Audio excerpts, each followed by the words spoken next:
Welcome to Straight to the Point, completely off topic with your host, Kyle Dunbar. And today I'm excited, extremely excited to have Durb Morrison in here. Durb, the fact that you're here means that I have made it, that my podcast has made it. Well, it's good to be on here, brother. You know, I know you've been trying to get me on here for a second now, so it's nice to find some time, especially within my crazy schedule right now this month. Why is it so crazy this month? Let's talk about it. Man, actually, let me sing your praises for a minute. You mind? Yeah, go right ahead, brother. Right, someone's got. Listen, this is Durb Morrison.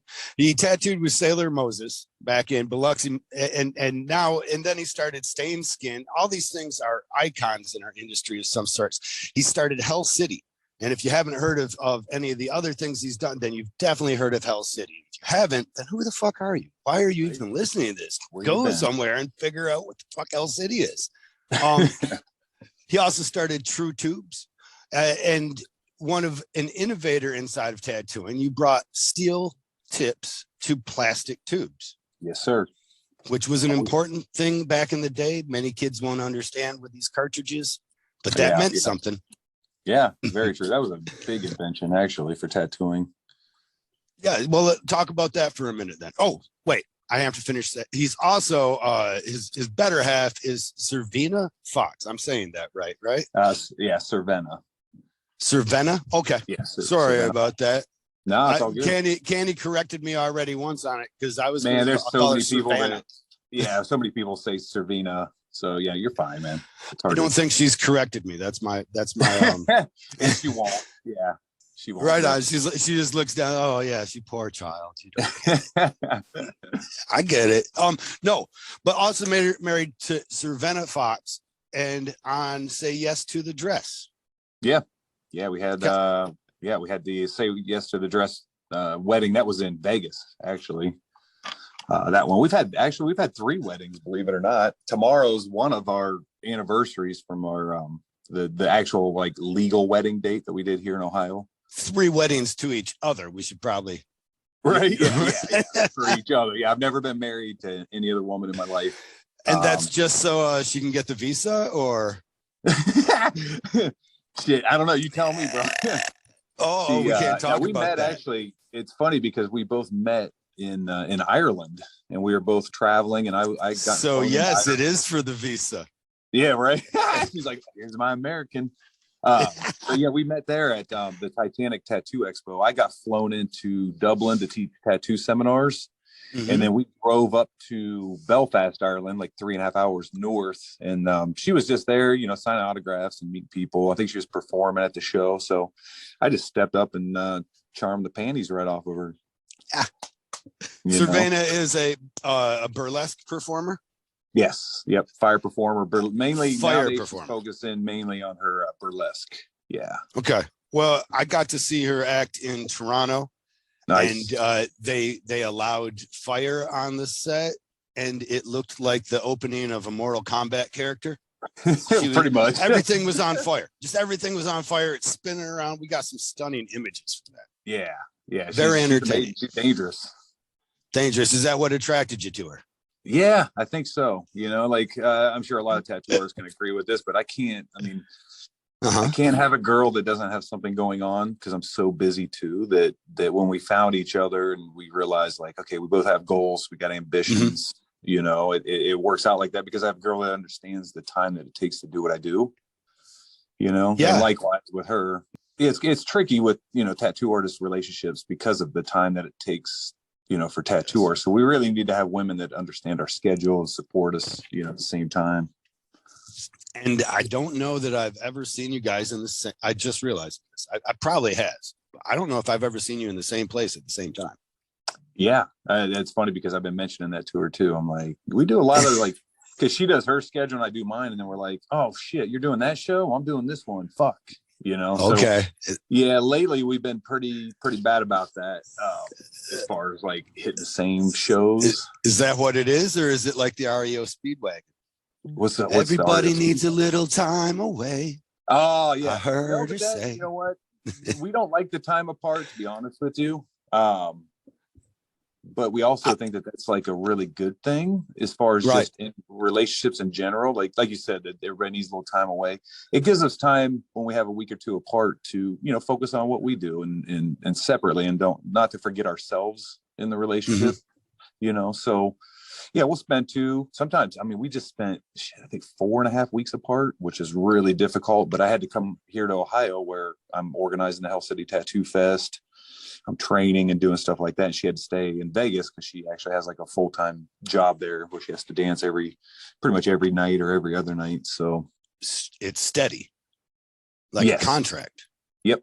Yeah. Like that's a big deal in Vegas. Am I wrong? Yeah. Yeah. It's hard to get that. Yeah. And she's working at a place called it's Area 15, but there's a small side thing called Lost Spirits Distillery. Okay. And, she's in there performing, I think like Thursday through Saturday every week. But as you're getting ready for Hell City, that's keeping you guys apart. Yes, exactly. So that's why it's been the 4.5 weeks. She's here in Ohio now. We just got back together like a week ago. Awesome.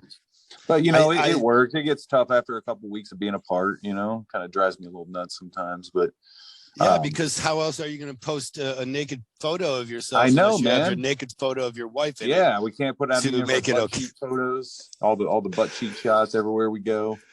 If you're not familiar with Durb Morrison, he's an influencer also on Instagram. I think I forgot to give you that. Yes, I don't know what he influences, but there's man. a bit of skin involved.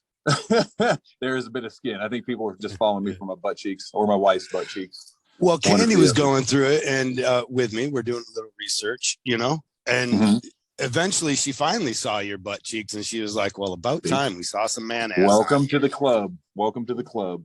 It seems like you're fascinated with your wife's own. Ample. Yeah, it looks a little bit better than mine. A little more plump. I'll agree. I think you do great. You do incredible work, but honestly, you could hit the gym more often, man. Right? Yeah, I need some fucking squats, bro. Yeah, if it was Dumb and Dumber, they wouldn't be impressed. Exactly. So yeah, we're back together. We're pretty much just working. I think she leaves again on Thursday though, dude. And I don't see her again till fucking Hell City while I'm setting up Thursday in Chaos. So I'll be like, hey, what's up? There's my wife. All right. Do you get some time after Hell City? You have to plan a vacation. Yeah, after Hell City, yeah, we usually find some time. I have to go. I'm here for 2 days after Hell City, just situating in. Like I have guest artists here at Red Tree Tattoo Gallery, so we have Paul Booth, Ty McEwen. Brother, those are big names. Yeah, to have Paul Booth here guest spotting at my shop is fucking a pinnacle for me for sure. Who else did you say? I'm sorry to cut you off. I was just my jaw actually dropped. Ty McEwen. Oh wow, yeah. So Ty will be here, and I imagine some other artists from Hell City are gonna be like, hey. And then we have 12 booths here though at Red Tree Tattoo Gallery downtown. So we have so much space in this place. I just bought this facility. It's like a 10,000 square foot facility with just tons of room, man. So if I even needed to make another booth, I could make one, pretty quick. You're making your own fantasy factory? You got a foam pit? Pretty much, dude. That's what a lot of people have said. They go, this feels like a fantasy factory because out in the warehouse we have, get the supply company, but a quarter of the warehouse out there is still just kind of like event space where we have paint nights. We'll do like music and arts events here. Just different stuff out there. Paint nights with the shop, public paint nights as well. Let's get into that. But first, I don't want to gloss over Hell City because people don't know. What is Hell City? People in Australia, they may not. Yep. Well, Hell City's, this is going to be our 20th year of the Hell City Tattoo Fest. And Hell City's been a convention that I put together starting back in 2002, where I kind of had a different insight, a different focus, a different visual, direction that I was taking with tattoo conventions at that time, mainly looking at other conventions, looking at ways that we could improve, ways that things should be improved, and kind of like applied that in our, in the formula for Hell City. And, it's been a winning formula, and it's been one that also a lot of other conventions have taken notes, and paid attention to kind of what we've done with the festival. So like as though you've brought all of tattooing conventions up to another level. Yeah, because somewhat, I would say. is an honor. Yeah. Cause I've had a lot of convention promoters come to Hell City just to be like, literally to pick my brain, be like, how do you do this, man? Like, what are you doing? How you getting this? And I don't hold anything back, man. The way I look at me doing conventions is at the end of the day, when I'm done doing conventions, or I'm done with Hell City, if I've, contributed to making conventions better overall, the focus on the artists and the visual aspect and, the mission accomplished, so it's been a pleasure doing so you it. don't mind sharing so much of that information. Exactly, man. The only thing you're doing by not sharing information is holding the industry back, or holding it from going to the next level. So I've always worked hard to present Hell City in like a friendly kind of like, I felt like it's my mission to paint tattooing in such a positive light to people that may not have ever been to a convention or experienced the industry side of it. When they come into Hell City, one, they're going to run into a bunch of friendly faces and personalities and stuff too, but also visually they're kind of like immersed in the circus banners and just everything that we have, all the pull-ups and the tattoo people woodcuts, and just there's stuff everywhere. It's this year in Ohio, we're doing this is our biggest Hell City we've ever done. Actually, it was one that we had started organizing before the pandemic, but now we're actually able to do the largest Hell City we've had. So that's only 3.5 weeks away. So did it give you extra planning time? Yeah, it did. Awesome. It did, but it's actually been one of our more difficult ones to kind of regroup to put on because when the pandemic hit, we were a month outside of putting on Hell City. And then pandemic hit, man, and that scurried everybody. So artists have changed shops. So it's just been an ordeal trying to round everybody up and track them down. And, or, are they bringing the same artist with them? And that artist is here now. So that's been a challenge this year, but we're ready, man. We're back on track with everything, man. And a lot of pre-sales going on. Our rooms are all sold out already. So I think we're in for another really, really good year, and just the comeback year. So where does Hell City come from, the name? Hell City originally was a t-shirt company that I had in my tattoo studio. It was all tattoo based artwork on t-shirts, so it was like, this is like 1994. This is before any other tattoo clothing company, was like out there really doing anything. And it was called Hell City Industries. We had a catalog out and everything back then. So originally it came from Hell City Industries. When the partner that I had screen printing moved, I kept the name, he took the equipment, and then I just kind of sat on the name Hell City Industries for years. And as I'm trying to figure out like what to call the convention, first Hell City would be called Capital City Arts and Music Fest. Boring. Right. So I was outside one day, and I think I was just looking at my knee, and I'm like, Hell City Tattoo Fest. Fuck yes. And then that's kind of where the name spawned, because I'm like, it's catchy, it's mildly controversial to people in their minds. And we've got a bone to pick with you here in Michigan. Home of the actual Hell City. Yeah, you guys do have the Hell City. Now, what is that? Tell me about that. I have no idea. It's a small little place in the middle of nowhere called Hell. I think they'll sell you a deed of land in Hell for it's illegal, it's not real, but you get 1 inch square. They will sell you can be the mayor for a day. Actually, not maybe that's why maybe you guys should have kind of a coming together of minds. You should come up here, pay the money. It's going to be like, I don't know, what, 25 cents. It's Michigan, so everything's cheap. My question, can I put on a tattoo convention in Hell on the 1 inch by 1 inch square piece of land I get? I don't know, like a flea convention. Right, exactly. It's a pretty, I apologize to anybody listening in Hell. My impression of it is it's a kind of a podunk little city, and there's not a whole lot going on. I don't think there's much there either. Yeah, from what I've heard before too. But you guys could have one of them Twin Cities kind of things going on, Columbus out here in Ohio, and our sister, in Michigan. We're trying to make friends in Michigan. That's important for Ohio. Yeah, Michigan. Definitely. Well, Michigan's got, you guys got Detroit Motor City Expo too, which is that's been one of my favorite ones all these years. Oh yeah. And I runs a great show here too. So yeah, it's a fucking great show. You were there this year too, right? Yeah.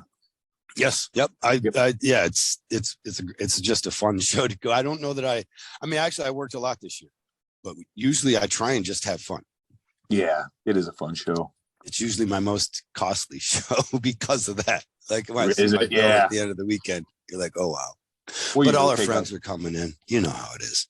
Oh yeah, that's one of the things I like about conventions, man. Is like I call it the tattoo family. You know, you get to catch up with everybody, see what they're doing, look at their work. I don't know, man. It's been that way. So I've been doing conventions almost 30 years now. Yeah, 30 years since I was 18. That's the first Which one. we want to get into because it starts with Sailor Moses. But I want to first, if you don't mind, keep on going a little bit off topic. But I also want to mention it's not just Hell City, Columbus, though. Yeah, we do it down there at the Arizona Biltmore, actually in Phoenix, Arizona. And the Arizona Biltmore, I don't know if anybody knows what the Arizona Biltmore is, but it's a 5-star resort spa. They've got crazy land. It's just beautiful. So the presidents stay there. I think over the last 50 years every president's actually stayed there. I've been there when like Metallica's there, Chili Peppers, like just all these. Leonard Skinner stayed there one year. So it's just kind of really the place. It's they call it the jewel of the desert. I'm glad you mentioned those names because when you're talking about just the presidents and stuff, I was like, so we bring the place in class is what you're saying. Right. Exactly. We are the presidents. But no, it's one of those places that when people show for Hell City in Arizona down there in Phoenix, they go, how the hell did you get this place to let you put on a tattoo convention? Because it's so nice. You know, it's not your typical venue. The Ohio show's like that too, man. Like you've been to the Hyatt there. It's 3 levels. I mean, 2 levels of convention, but it's a 3-level kind of show with the complete downstairs. And the venues are just really, really nice. And I think that attributes to the comfort of the attendees and the artists. And some of the things that you'll see at your show that you don't really catch as much of at other shows is the painting. Yeah. I mean, the seminar is crazy too. I should mention if you're learning tattooing, you should definitely come. There's seminars. Every second of the day you could be learning. Yeah. Yep. And then go downstairs and go to the painting area. You're doing live painting, or there are artists doing live painting as well, right? Yep. Yeah, we got the wet paint project. Chris Dingwell brings the paint project or the wet paint project every year to Hell City, and that usually has about 10 to 15 artists painting live. Can you drop his Instagram for us? I apologize, but you know it's I think it's just Chris Dingwell. Okay. Just like it sounds. And man, that guy's off the chain with that stuff. So he does like some kind of weird wet acrylic. It's not abstract. It's realism based usually, right? But he's but it's like a collage of weird morphs, and he definitely has his own little style going. You can tell Chris Dingwell painting. But yeah, like you said, it's a very kind of I think that he does acrylic. He probably does a little bit of everything, but like I think he's spraying it with something at the same time as wet acrylic, what it is? Right? That's what I thought. I thought you were talking that might about be what it is. Yeah. You said wet acrylic as well, so I thought maybe that was his technique with it. But I think there is some medium that he uses as a carrier. Yeah, he's either using like a glazing or like a retardant or something like that to work it for a while. But when he first brought the wet paint project, like we've had other live painting, like we've had Guy Aitchison do multiple events, at Hell City with the reinventor of the tattoo. Yeah. Oh yeah. So he's been a part of the Hell City shows for almost since the beginning. And this year, actually, it's funny you mentioned seminars and education, because this year we're letting Guy Aitchison's reinventing the tattoo. They're taking over the seminar room, and they've rounded up the seminars this year, and they have people like beaming in. They got live educators, but then they also will be available on their Reinventing the Tattoo podcast. I'm hoping then. It's going to be more reinventing live. I think that what they're going to do is you can buy a ticket to enter the seminar room. Then you can watch all the seminars, the live ones and the ones that are going to be virtually brought in. That makes sense. Yeah. It might be a little bit too much information. Yeah, but it's the first year we've actually let somebody take over the seminars. Oh, okay. Usually it's me organizing them and stuff like that. So we had, from 2020 show before it got canceled, we had 3 seminars. So those stayed active. I handed those off to Guy and them. Who has had a passion for just that? Am I not wrong?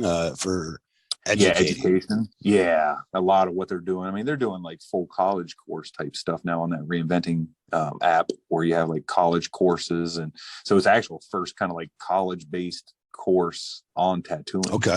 I got some friends that take it, like my buddy Phil Robertson. He's taking it, and he says he gets up. I just saw Phil recently. Yeah, Probably in Cleveland. like last weekend. Oh, really? Yeah. Well, I say last week. No, it wasn't. I'm sorry. Yeah, I forgot we had this time off. But when we're not traveling, everything just kind of, I don't know, becomes like clay. It's not, doesn't have any distinct boundaries of which day is what. This is what. I think because we've all traveled so much over our careers too. You know, hitting shows and conventions and guest spots and stuff like that too. But right. Yeah, they kind of bleed into the next. Yeah. Phil was just talking because I didn't realize that the reinventing was like a college course. And they've literally got it structured now like a college course, you know, shit that we never thought would happen in the past, you know, is now happening. Well, some stuff that people stood against in some large fashion too. True. Yeah. True. I think there's my argument for in this case, not in this case, but even prior, I guess, for that was a lot of people have really, really shitty apprenticeships to start, you know? I tell this all the time. I mean, not, but like if you're getting into it, pick a good mentor. And if you just don't pick the first one. A lot of girls especially have a hard time with it. I don't know if they're, they get put through the ringer on it, you know? And sometimes if you're not able to voice up too, you'll get put through the ringer. So you have to pick your mentor. Very, very important. Yeah, very true. And I think some people can try to take advantage of people too during their apprenticeships, you know, of, whether it's money based or just not giving them the focus that they originally seeked out, you know, from the artist. Now, at the same time, I've heard a lot of crybaby apprentices that also bitch about doing a car wash. And you're like, you know what, dude, his car probably needed to be washed. Yeah. Like, I don't know what you thought you were bringing to the but if you weren't paying the guy and you were just working work, he had to find something for you to do. You thought he was going to have you tattoo him? Shit. Yeah. Hey, you're fucking people's skin up on and go out to the street and hand out these cards. Yeah. We had to get stopped by the police, and I guess maybe we took it a little bit too far. But I didn't do any of the duct taping except for the Coca-Cola. I duct taped a Coca-Cola to his chest so he had something to drink out in the chair. But our apprentice, on the day he graduated, he was duct taped to the chair and set out to the road until the cops came and actually said, "You can't do that." Oh my God, yeah. No, like nowadays you can't do as much crazy apprentice stuff, you know, as you know, yesterday. Yes. Yeah. You don't want to get canceled bugging your apprentice, you know, or trying to fuck with them. Well, that then becomes, I think, one of the better reasons for a college at this point, because it might have been that you were going to be preyed on at one point, and now maybe at least puts these kids in the proper student position, you know? Yeah. Like, you're coming here to learn, so you're not here to fuck off, get it done. And you don't have to worry about the other aspects of it, you know, or some of the bad ones. Yeah, definitely. I think the apprenticeships are very important though. But like you said, it's seeking out the right one, you know. Speaking of apprenticeships, let's go back to yours. Sailor Moses. That's a big name, brother. Yeah, dude. Yeah, Moses was the fucking man. He taught me a lot, actually. I didn't really apprentice under Moses. So how I came to be with Moses by the time I was 19 is, so when I was 18, I got brought into a professional studio in Columbus, Ohio under a gentleman, Tim Miller, who actually learned from Marty Holcomb, who tattoos for me. Marty's like one of the godfathers in Ohio of tattooing and the industry, believe it or not. So I originally apprenticed under a guy, Tim Miller, straight out of high school. I was already tattooing. So he just kind of refined me. Where were you tattooing at then? Just in the Kitchen Magician kind of stage or something? Yeah, kind of. Yeah, Kitchen Magician. I had don't even like to mention it because of where I'm at today. But I had to give the disclaimer though. Hey kids, don't do this at home unless it's the more you know.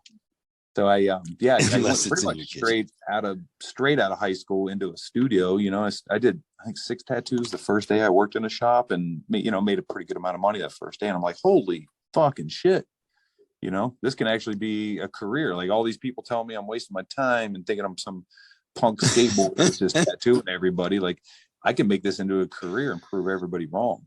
Did you want to go to your counselor right away?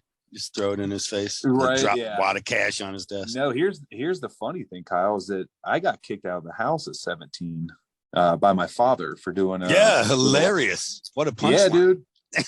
And fucking, for doing what? For what'd you get kicked out for? For doing a tattoo on my buddy Jamie. For doing your vocation. Yes. My dad at that time had seen that I had like a homemade tattoo machine, and we were from like a small town. So he goes, "Don't let me catch you doing that shit in my house or you're out of here." And I'm like, all right, whatever. You know how we defy our parents. Right. So he fell asleep drunk one night, you know, and he never woke up except for this fucking night. But I was like, just to catch it. Yeah, I was like, all right, he's asleep. Let's go. You know, and like, I'm not joking, man. We had just started the tattoo on him, and my bedroom door literally got kicked in, not off the hinges. Oh, man. Kicked in violently, pretty much kicked out of my dad's house. I had to go next door to my friend's house to finish the tattoo. And then I pretty much graduated. You still finished the tattoo. I guess that makes sense. Yeah, that's diehard, man. You're diehard, brother. Yes. I finished the tattoo. I graduated from high school on my own. Got my own, you know, diploma, went across the stage on my own. Nobody there. And then I fucking moved. Yeah, and then I moved the fuck out, man. That's all right. I moved to Newark originally, and I lived with a bunch of my punk rock friends, tattooing out of an apartment. And getting better, actually, because they trusted me. They knew I was an artist. So I would, you know, tattoo a bunch of my punk rock friends. And eventually Tim Miller in Columbus, Ohio, started seeing some of my work. And he told me he told my friends to tell me to come up and speak with him. So I did. And then right out of high school, he offered me a job. You know, he didn't want to break your hands, or didn't go that far. He's like, I give you, okay. Maybe you didn't know that was the other option. He was like, listen, man, you want a job? What direction? I thought, you know, like, fuck you and your job, ball peen hammer. Right. Yeah. So, but no, it was one of the best things that ever happened in my life, literally. Yeah. You know, so I was with Tim for almost a year, and then he, besides your friends, was that the first real acceptance that you had as far as inside of tattooing then? Yeah, I would say so, other than my like punk rock friends and my skateboard friends. But like, as far as like meeting people that truly appreciated what I was doing and my art and the quality of tattoos, that was the first real appreciation. And then to be able to make a living off of it as well, you know, and to have a comfortable life based off of my hard work and just sticking with it, not putting the machines down when people told me to stop or they were going to kick me out. Like, I knew I had something. And at that point, I knew I had something that was unique to me. It was something that I had found that nobody around me was doing, you know, and you know, and then to find out I could make a career. So it was tattooing to me was very, and it still is, it's very special because I found it. It's something I found on my own. It's like, you know, the power. That you found, I've excelled in it, and I've reaped the benefits, not just like financially or any of that crap. I don't care about that, but like I've reaped the benefits as far as like friends and community and skills, and you know, just all the other things that come with well, the rest of the world judges us by the money. So I'm going to guess there's some point, I'm hoping, is your dad still around, that he gets to see you as a success and he gets to change his opinion a bit? No, actually, my father, he passed in 2020, mainly from AFib. He was a chain smoking alcoholic, so it was a matter of time. But here's the reality: is he never came to my convention. He never got to see this. No, I think he's been in my tattoo shop one time. You know, and that's, did he ever come to an acceptance of it? He knew. Okay, he loved to throw my name around. You know, because everybody knew who Durb was in Newark, because that was the hometown. So he loved that aspect, but he never came to see what his son did, you know. Well, it's got to be hard, right? Yeah. I mean, when you stand in opposition and you say that's wrong this whole amount of time, so much that you would kick you out of the house. That meant a lot to him, I'm sure. And then how do you sit there and eat that when you're like, damn, I should have actually been buying him a tattoo machine? Right. Yeah, exactly. Or maybe just come see what he inspired, I guess. Yes.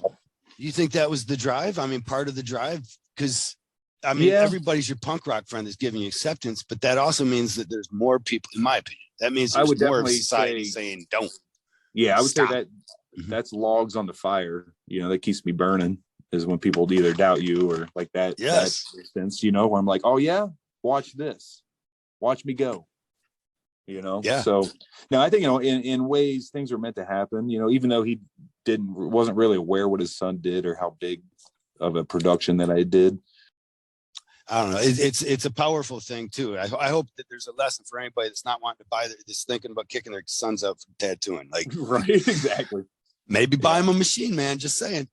The rest of my family is amazing. I've tattooed my sister's entire back. She's got a back piece, and she comes to Hell City pretty much every year. My mom, I've tattooed my mom. She comes and she supports. What's she get tattooed on her? My mom's got just a little butterfly on her arm. Okay. Little tiny thing. My sister's got a big geisha back piece holding like a yellow canary with a lotus, and really, really cool shit. So yeah, I mean, other people, I've tattooed my cousins and stuff like that too. So it was mainly, you know, like we can all agree that there's a generational gap of people that accept tattoos and that don't. Yes. And he was in that generation that right on that cusp of being like non-acceptance of it. Right. You know, so, but I'm glad those he was worried gone. For you. Yeah. Everything's going to be bad for you if you choose this. That's how I think it was. I think he was looking at tattoos like as criminal. Like, what are you doing? Yeah. You're going to ruin the family reputation. And everything he was taught told him to stop you from doing it. And then it becomes this, you're a huge success in tattooing. I mean, everybody, I don't know. Maybe if you don't know the name Durb Morrison, I'd be surprised. People drop your name like people drop Paul, like you dropped Paul Booth's. Yeah, within the industry, me and Paul included, you know, we've done a lot of really good, you know, beneficial, proactive, positive things for tattooing. I think that that stuff resonates, not just our generation, but to the next generation as well. When they're going like, where'd this come from? It's like, well, let me tell you, kids. Yeah. 15 years ago, old man Durb Morrison, you know. I hope that we end up with more written history of this, because I feel like we're losing this history all the time. Yeah. Shanghai, I don't know if did she ever finish her book or not. I don't know if she did or not. Hopefully she did. I've been waiting patiently. Yeah. And she got stories. Oh man, they're so good too. I want to have her on this show. But also moving back to, so let's go back. The way that I met Moses was I had a buddy, Dean DeKine, who tattooed in the state of Delaware. Dean was moving to Palm Springs, California, and then he was moving up to tattoo with Carrie Barba in Anaheim. Big name. So he hit me up and he's like, hey man, I heard your shop's getting sold, you know, because he was Tim was selling the shop. I'm like, yeah. He's like, you want to move to California? I was kind of like, you know, I was 19 at this point. I was like, fuck yeah, I'll move to California. Right so on. Within probably 2 weeks of him hitting me up and being like, hey man, let's go. Like, all my shit was packed up in a U-Haul, motorcycle on the U-Haul. Was your tattoo to that level yet? No. You're only 19. At all. Yeah, dude, not at all. So I was like embarked in this whole new mission, going to be put around all these high caliber artists. And I was just a little young punk trying to hold my own. So with the first place that me and Dean went, this is before I even knew Moses, is we went to Sturgis, South Dakota. You know, we did the Sturgis, you know, bike week. Okay. Yeah. And I was 19, crazy as shit. And we ended up tattooing. Like Dean's like, hey, we're going to tattoo for my buddy Sailor Moses. I'm like, oh shit. Mm-hmm. All right. You know, because I'd known who he was and stuff. So we tattooed for him pretty much that whole week. I think it's like a week and a half or something.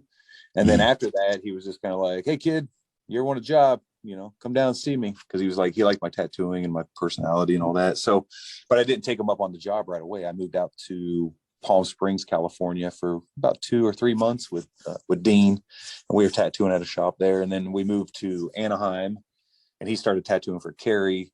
And I was just kind of out there just being a, you know, young punk trying to find tattooing, and I didn't have any clientele or anything like that. So eventually after, you know, about a year, I decided to move out of California. And I moved down, culture shock, but I moved to Biloxi, Mississippi, and started doing you know, under Moses, started doing military tattooing outside of the Keesler Air Force gates there in Biloxi. And that, to be honest with you, that when I was with Moses is when I truly learned tattooing. And I learned not just the art of it, but like the mechanics and the equipment and how to solder needles and this, because one day I soldered him, I think it was like 100 fucking 3-liners, 100 5-liners. You know, I did all this soldering, being like, I'm gonna make these needles awesome, super tight. They're going to line look great. I'm making all Sailor Moses needles. So I made a couple hundred needles. Yeah, they were all tight, like too tight. wouldn't put, ink. He got this, dude. Yeah, machines. He's trying to work on this back piece. He's like, this fucking kid. But the good thing about Moses is that he would take the time after he was done tattooing and be like, hey, come here. And he would sit you down and explain, like, here's why those needles didn't work. Here's how you do it.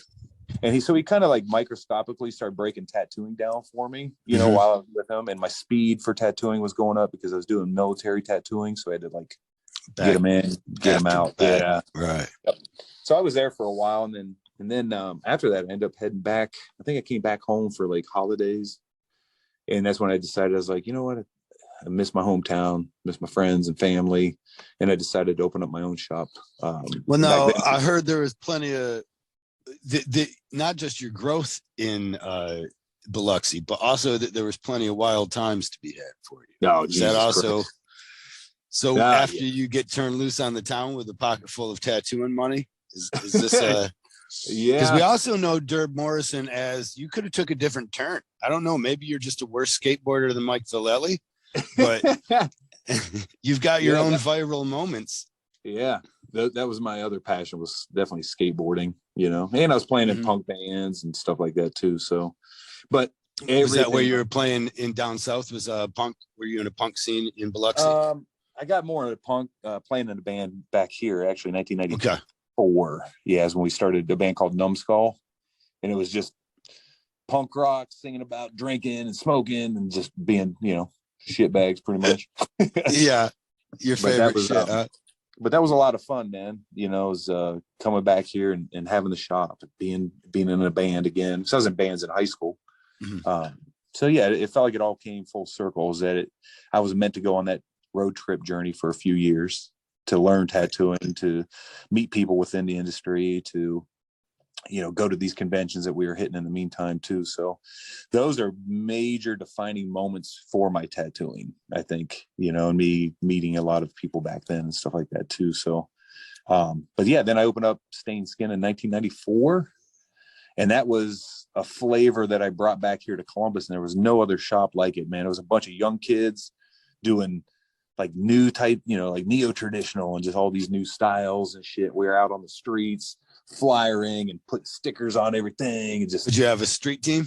Yeah, we had a street team. Yeah, we just we blanketed this town, man. And Stained What Skin. was the name of that? It was Stained Skin. Yes. Yeah, Stained Skin. And the shop's still around today. I sold it, probably like 15 years ago, just to focus on Hell City. But the shop's still around. But when I started that shop, it was nothing but like young crews of like super talented tattooers, man. So Stained Skin got known as like this powerhouse, tattoo studio back then, because it was me, Phil Holt, Gunner, Hoffa, like all these like badass artists that were tattooing there. So that you had built up from your travels, you built up connections with from your travels, or were they all from the area?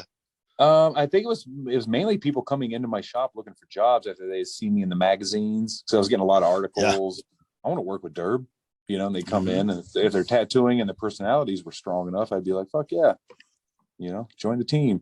So we used to have like amazing crews. We still do. I got 12 artists that work here right now, and they're all badass. But back then, 1994, it was monumental because we were the 6th ever tattoo shop in Columbus, but we were a whole different flavor. Right. We were doing different tattoos. Ever see Gunner breakdance then? Oh yeah. I've seen that fool dance many a times. You've seen him dance. That kid can get down. I was amazed. I had no idea. Oh yeah, but he's a dancing machine, man. When he first came to my shop, dude, he was like kind of like this gymnast that. Okay. He was a tattooer, but he's a gymnast, so he's like front flipping over shit, throwing himself downstairs, and just wild, man. He's fucking wild. But yeah, his breakdancing skills are legendary. Does that add to the party then? I mean, somebody comes out and starts doing a break or a front flip down a staircase or something, that the party starts getting lit. Oh, it does. It does. It's like it gets turned up at that point. So, but yeah, when I brought Gunner in, like I think he was tattooing with Joe and Eric Merrill and those guys at Hope Gallery back then. But that was their shop. And so Gunner originally came from there, came to Columbus and was like, I fucking love this, and he ended up staying. And I think that's when everybody started hearing about Gunner too, was the Stained Skin days. Okay. Definitely had his own style, and he was a big draw in any of the magazines. Oh, I mean, you would just wait for any kind of spread to be done on them and salivate over and just wonder how. But you were right there working next to it this whole time. Yeah, definitely. He can't remember. He had those creepy kids that came out and was doing all the creepy kids. And that got him his niche big time, man. You know, and he's still tattooing. He's still here in Columbus tattooing away. He's just as incredible as he ever has been. You know, he's got like I've twice the amount of muscle. He I feel like I've seen that he bulked up quite a bit too. But I also read that he had to, when he sat down and decided to stop traveling as much, he actually had to rebuild his clientele almost from scratch because it had been spread out worldwide for so long. Yeah, and he had moved away. I think he had moved to California a few times, and I think he was just trying to find his path, you know, and kind of it all comes full circle. You know, now he's back here in Columbus. You know, he's got daughters and stuff that are from here too. So I think this is definitely where he's most comfortable, you know, and he probably does some of his best work here. And that's without traveling. We know that traveling can distract you and stress you out. Yeah. So it's probably you need your breaks. Yeah, exactly. Mark Longenecker doing yoga. Am I hearing this right? At Hell City. Yep. Yeah, we got at 9 o'clock in the morning, of course. Yeah, who's getting up for that? Dude, Candy already set it up so that like she wants me to be out there a day earlier now. Then we're planning on going out there. She's like, well, let's try and hit it. I don't know if I'm going to get up at 7 o'clock in the morning to drive out and do yoga. I'll need it after the car ride though. Right. Yeah. It'll probably be good for you afterwards if you can, just get up. A lot of those things you dread waking up, but once you do it, you're like, I'm so glad I did that. Yes. Start your day off good. That's your longevity of the artist. It was a stretching series in the chair. Am I wrong? Yeah, man. It's not just a chair, but I try to show a lot of chair stretches to show that there's no excuse that you can't take a moment for yourself to stretch. Yeah. So a lot of that seminar, the longevity of the artist seminar, I've been teaching that now for 5-6 years, maybe. And it keeps getting refined. Like I just refined it, built onto it again, because I'll be teaching it, coming up here, like Coalition and stuff like that too. But mainly it's ways to help artists prolong their careers, making you aware of things that, it's common sense stuff, but until somebody reiterates it and, refreshes it in your mind. Well, why did you come up with it? Was it, I'm betting, I know it had to have been something that you started to find pain or what? Yeah. So I got some pretty major, even with all this jujitsu and all that shit I do, my spine's pretty even beat up with it. Like jujitsu should be good for your spine. Is that what it is? Yeah, not really. Even with the jujitsu, even with a guy trying to break my neck while we're rolling around on the floor together, like if somebody my spine surprisingly is in bad shape. Yeah. That's not good for you, right? No, I got to tell them. I'm like, hey, or I'll just tap, just tap out or whatever. But like, I still got to watch. You don't have any rods in there yet, do you? No. Okay. I researched and even went to doctors in London. I went to doctors in Cleveland to see if they would operate on my thoracic spine. So I have a T7. My thoracic 7 is herniated to the point where it's causing mild paralysis in my left leg. Really? Yeah. So it's pretty serious because I don't have much protective coating from the herniation to my spinal cord right now. So I do a lot of traction. I think that keeping active is good for my spine as long as I'm careful and kind of aware of it. Like if somebody's like, do you think this was an injury from skateboarding, from jujitsu? Do you think it was from years of tattooing? I think it was personally. I think there was one incident that probably herniated it, and it was a front flip over a rock, and then I landed flat. It's online. But before that, I think that when artists hunch over, your muscles around your hunch are not strong. Therefore, they allow bulging discs, herniations, things like that. And I think that from tattooing created a weak point in my spine, that when there was any kind of trauma to it, that was the spot that it was going to kind of like herniate out of. Right. So I did this front flip, and I've been doing front flips over shit forever. And I'm trying to show off to my wife at that point. We were at the Eiffel Tower in Paris. There's this fucking rock, and I'm like, all right, cool. So I set it on my camera, and I'm like, watch this. And I go do a front flip over, like a front handspring. Yeah, the angle of the rock moved. It like wobbled. And so when I launched, I just went flat in the air. They couldn't get my full flip and landed right on my fucking spine. Did it impress your wife still? What's that? Did you still impress your wife? I think so. I think so.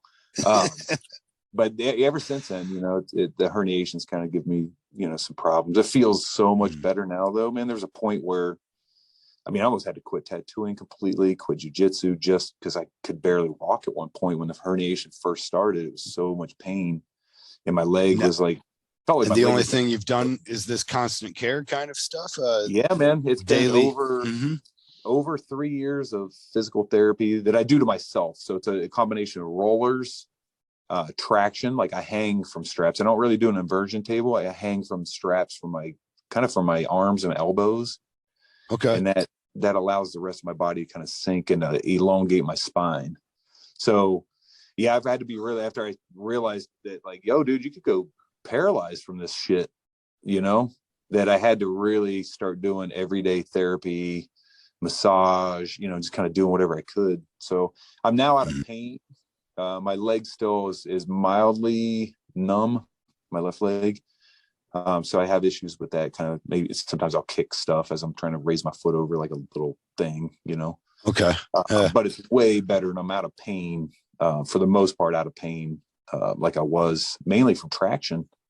So that's why I try to teach now. Going back to why Longevity the Artist came about, it's because of my back and being like, fuck, if I didn't have something to financially back me during that time, and tattooing was my only thing, which a lot of tattooers only have their tattoo income, you know, I would have been, you know, way, way worse off. But with my income, it allowed me to kind of like take time for myself, take a little bit of time off. But nowadays I still only tattoo for like 5 hours at the most on a you know, one session. Just as a result of your spine in the shape that it's at too, then you got to be taking breaks though, even during that 5 hours. I do. Okay. Yep. I stretch, and, you know, I try to hydrate more now because I didn't realize how much spinal hydration was a thing.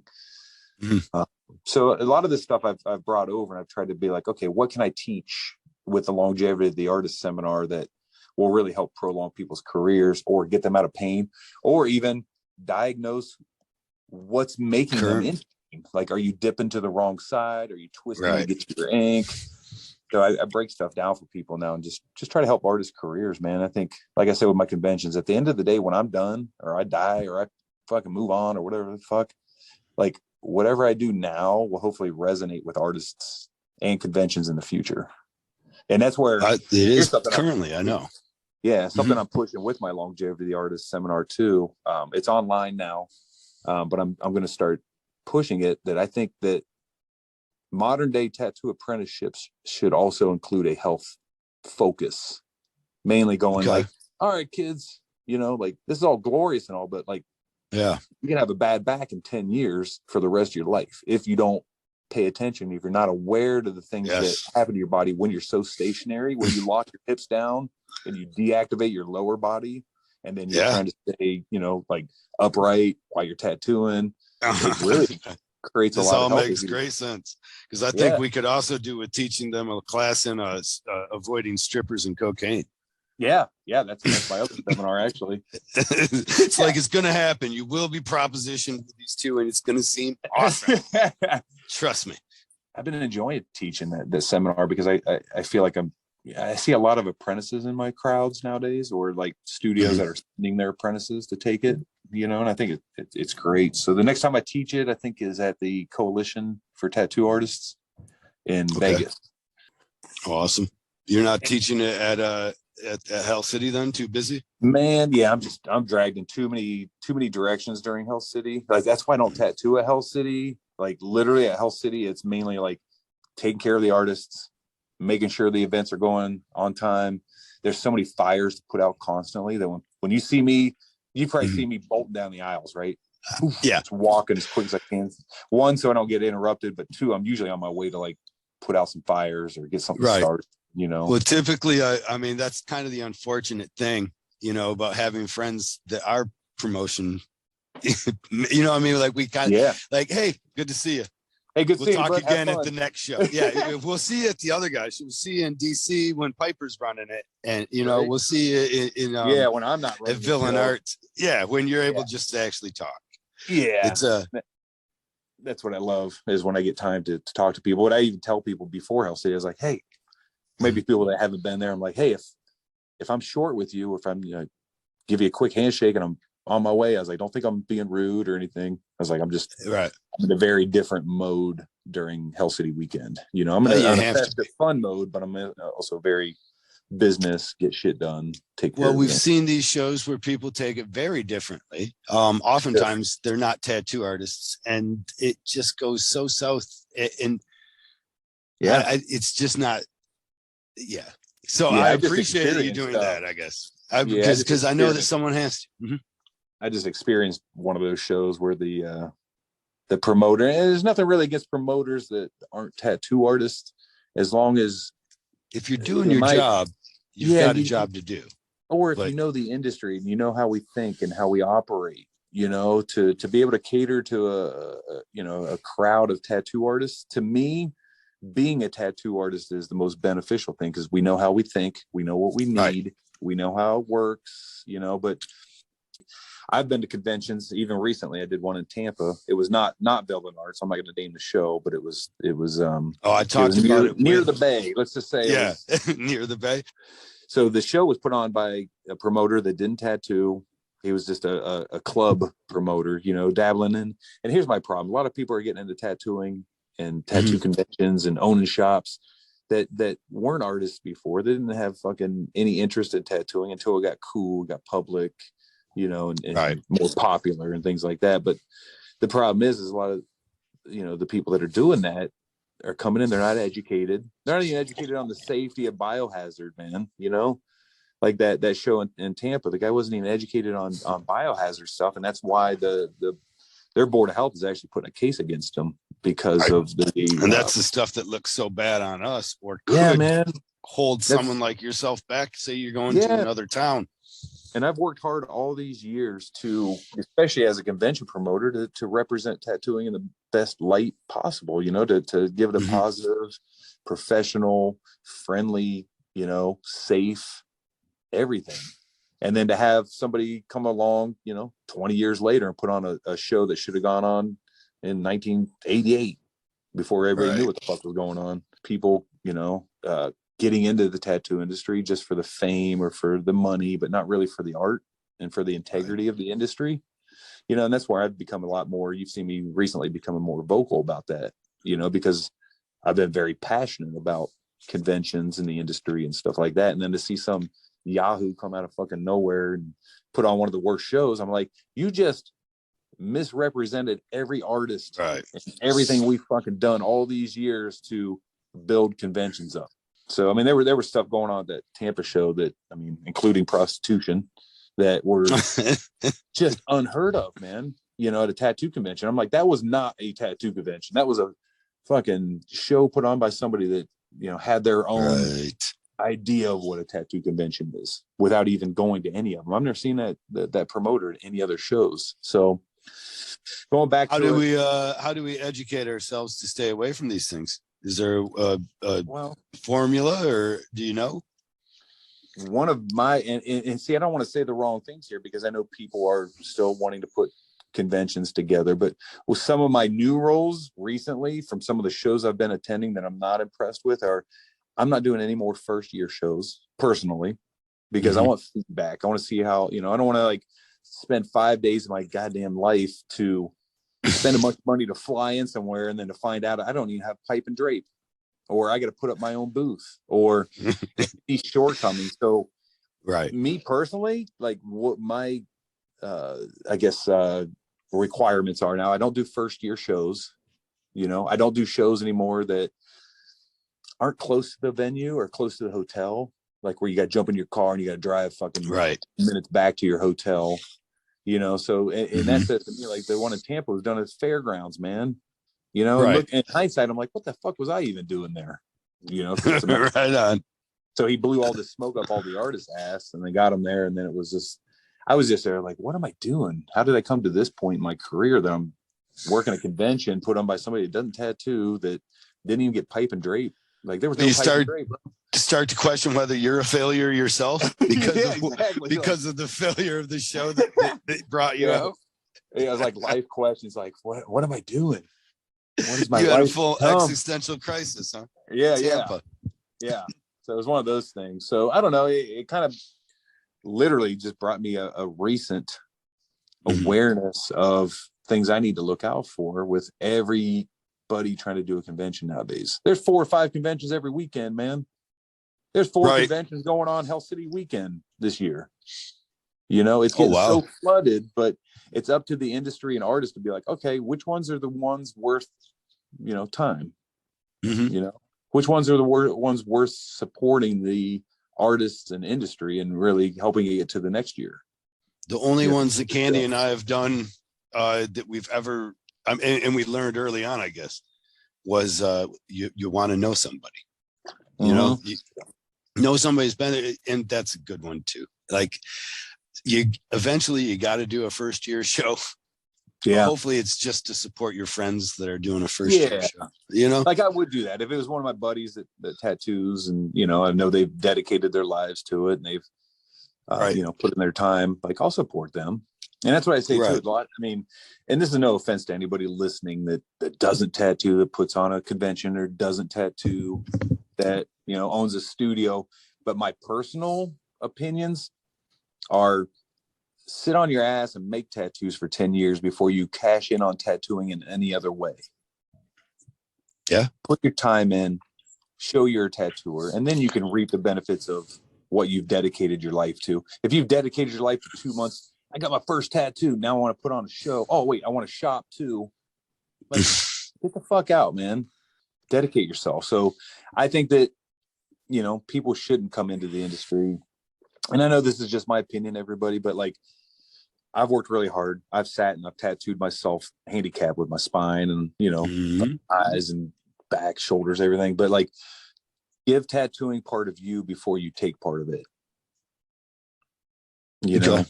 And that's a big now there's no way to really know unless you know that person, though, whether or not that's what's going on. True. Very true. Right. But that's kind of where I'm sitting back now. Like, I'm not going to do your first year show. I want to see how it goes and how you represent it. And then I'll put my money and my time and my energy, behind your show. So I don't know, man, that last show really kind of mentally scarred me a little bit where I'm just like, slow the fuck down. Probably good though, too. Right. I mean, because a lot of us listen to you and others, but you are an influence of some sort, some large amount on the industry. So hopefully with your help and awareness, we can put an end to shitty shows. Yeah. And that's what everybody was saying too, that even at that show when we were there, they're like, Durb, you gotta say something, bro. You're like one of the voices of tattoo conventions. And I'm like, you know what? I am going to do something. I was going to do it even before that, but like, I like to throw educated, opinions around, and I think that tattooing for so long, I do have a good opinion and educated opinion. Yeah. And I try to do that. I try to be not a leader, but at least an influence to other artists coming up, So, but yeah, man, that's kind of my opinion is dedicate yourself to it first, and then it'll pay you in other ways. I always say I give back to tattooing because it's given me so much all these years, Right. I wake up, even if I'm not tattooing, man, like almost every email, every text, everything I do revolves around tattooing, And so when I'm not tattooing a lot, I don't feel bad that I'm not tattooing, fucking 5 days a week. If I'm tattooing 2 days a week, but I'm giving back to tattooing those other, work days, mission accomplished. Can I talk to you about, and maybe I should have already done this and got it out of the way, but say yes to the dress. Yeah. Yeah. That was wild. What was your experience? It's definitely made for TV. Okay.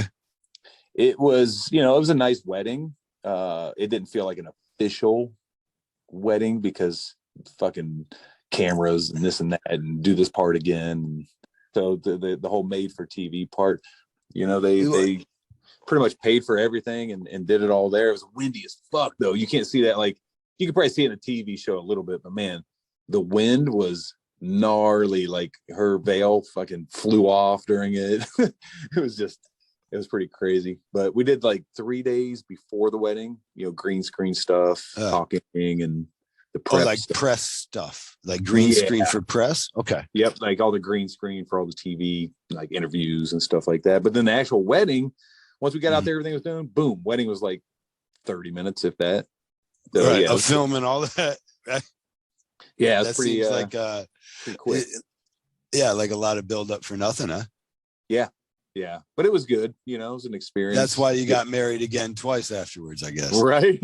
Well, the first one that was our last wedding, believe it or not. We you were married before that twice. Yeah, we got married here in Columbus on May 3rd. And then October 30th, a Devil's Night, we ended up getting married in London, actually, with all her family and over there in a beautiful chapel that they were going to film Harry Potter in. I guess at one point they were looking at for Harry Potter filming. Okay. So we got married. So I guess when you have when you're married and your significant other is over the pond there, you kind of have to have two weddings. So. Yeah, exactly. You get all the families and stuff like that. And then we did the later on, like 8 months later, I think we did the Say Yes to the Dress. Okay. Did they manufacture any drama for you? Did they help you find anything or? Not really. There's one point where the limo got stuck, like in the sand, where the guy tried to turn around, but he like legitimately got stuck. Okay. So that turned into like the girls having to get out and like push the limo to get to the wedding and stuff like that. But not a whole lot of drama at all, really. Thank God, because I don't like that shit, man. Right on. Well, darn it. Well, I mean, thank God. But then, I mean, you got a story to tell. We should make one up. Right.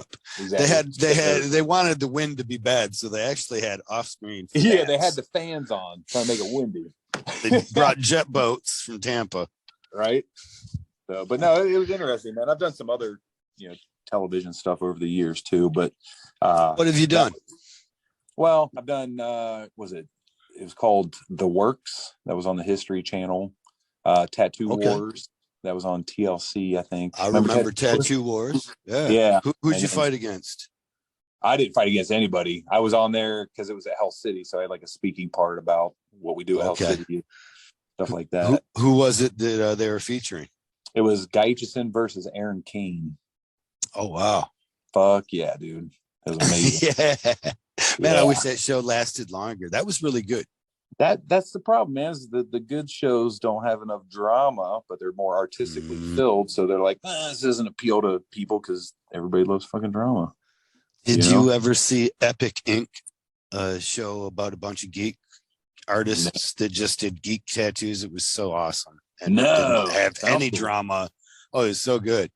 And it lasted like there's no drama. 6 episodes or something. Yeah.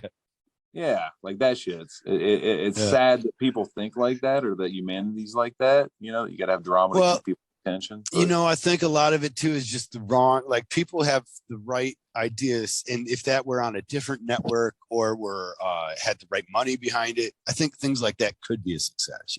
Yeah. Because they'll have little cult followings afterwards that almost prove it. Yeah, you're right. With each show, very very true. How was your experience on TV, bro? Oh, fucking the best. I love it. You're like, I just want to fight everybody on there. Actually, it was a long. Beat up Navarro? Yes, but now, I mean, yes. I mean, yes, I was. I was really mad at him. Now it's just a lot of shame that eventually forces you to grow and accept who you were and forgive yourself and forgive Nunez, forgive yourself for not understanding. It's just a long, fucking terrible process, really. Yeah, but that's classic. At the same time, man, those moments are classic. Yeah, I like that they give me a story. They've given me this platform. Really. Yeah. And, exactly. It's a lot of fun to have fun with this. This is what I always kind of wanted, is just people to listen to me talk. I'm surprised you and who did you go off on the show? Was it Nunez? or is it? Yes. Navarre? Yeah. Nunez. Have you ever seen those celebrity, the celebrity tattoo boxing? Yeah. I wouldn't box the kid though. He would hurt me. Oh, is he okay? No, I think I would hurt him, but like I don't know that he'd stand a chance, unfortunately, and I wouldn't want to have that. And maybe I'd be wrong. Now, like if it was grappling or something, you know, I understand he does train something. I thought I'd heard somebody say maybe he's just not scared to get in a fight. They're probably thinking it was Ami. I don't know. Yeah. But yeah, the long and short, like I certainly don't hate the guy anymore. You know, he was making a show. I kind of didn't understand all the stuff going on. And that made frustration and then resentment and then anger and then finally rage. Yeah. And hey, it's understandable, man. I've had a lot, you know, that's one thing too. Like I was like, I bet they'll get me on fucking TV and start some drama shit to see how you want to blow up. You know? Did you try out for the show in any regard like that? It's funny because I one time for Ink Master, you know, I did the phone interview and I don't think they liked I wasn't drama enough because I remember and I was like, man, I should have said some shit, like, because one of their questions is like, okay, let's say like you're doing this and so, you know, is trying to start this drama, like what would you do? And I was like, probably ignore them and focus on my tattooing, you know. And they didn't want that. They wanted to hear me be like, you know what I do? Jump up, choke the motherfucker out, break his arm, you know, like. Well, they wouldn't want you to go that far, but they would want you to talk about his mother or something. Yeah. So I just don't think I was enough angst, you know, which I am angsty though. I fucking definitely. Yeah, you just didn't give them. You weren't honest enough with them. Yeah, I was like, maybe I should be a PC here. Nope. You know, I tried out twice prior to trying out the third time, and the first two times I was not me, and then the third time I was like, just be yourself. Yeah. Were you a little more angsty with it? Were you a little more like? Oh yeah. Well, I just had a bunch of guys that I trained to tattoo leave my shop, and you know it hurts every time. Yeah, you know, even if it wasn't their fault, you know, like you just imagine that they did it to hurt you. Yeah. And so they asked me about my shop family, and then it was just on after that. I was like, "Fuck them!" And I knew they liked it. You could see them eating it up. Yeah. These motherfuckers. I actually walked out. I can't wait to have Chris May on the show because I walked out. It was in Chicago. Chris May was next. And I thought I'd done so good that I was just like, fuck, I dare whoever to follow me up. You know what I mean? Yeah. I thought like there's no way. And Chris May was was next. And you know, I say, hey, what up to him and left. And then when we start filming, I see Chris May there and I'm like, holy shit, that kid's good. Yeah. He must, you know, he came up and was like, fuck that. Watch me light the stage on fire. Jimi Hendrix trying to show me up. That's what they wanted though, huh? They want fucking wild. Yes. Something that's going to start some controversy somewhere. Yeah. And if you would have given it to him, I imagine, because we seen you in, I don't know what started it. I always imagine that you're right. Maybe I'm wrong. But I always imagine you're right. But I've seen video of you giving Mike Vallely, the angry skateboarder himself, a run for his money. What, you were defending the neighborhood against skinheads or something? Yeah, dude. I've always wanted to put that out online more too. The skinhead fight. Yeah. So that was dudes from Newark, Ohio, like a skinhead gang and shit. And they left a note on my bedroom window one night. It was like, watch your back. It's like, watch your back. So we kind of knew who it was. So they signed it like their skinhead gang or whatever. So I was like, all right, cool. I'll see you guys in the fucking morning. See how tough you guys are. So we like so old school. Dude, yeah. We drove over there with the note. I knock on his door. I'm like, you can come out here and do something about this. And then he called like all of his other skinhead buddies. And like one of them showed up by the time we started fighting for like backup. But yeah, it's online. If you type in like Durb skinhead fight or Durb fight, there's like 3 or 4 of them, and some of them had like jiu-jitsu matches and stuff too. But I have seen it. I liked it a lot. Yeah, it's kind of a I liked that they left a note on your bed, like on your bedroom window, like they knew you that intimately that they knew which room you slept in.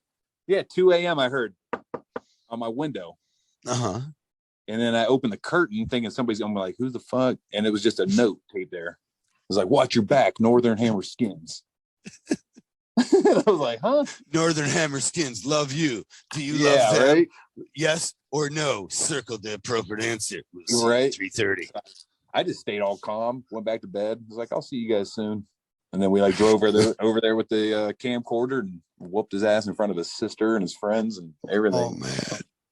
Have you seen this kid lately? He's kind of neighbor, right? Here's the funny thing is, his name's Nathan. I'm not gonna say his last name, but he's changed. Keep me incognito. But yeah, he reached out to me because I think I shared that video again, like probably 4 or 5 years ago. I shared it again.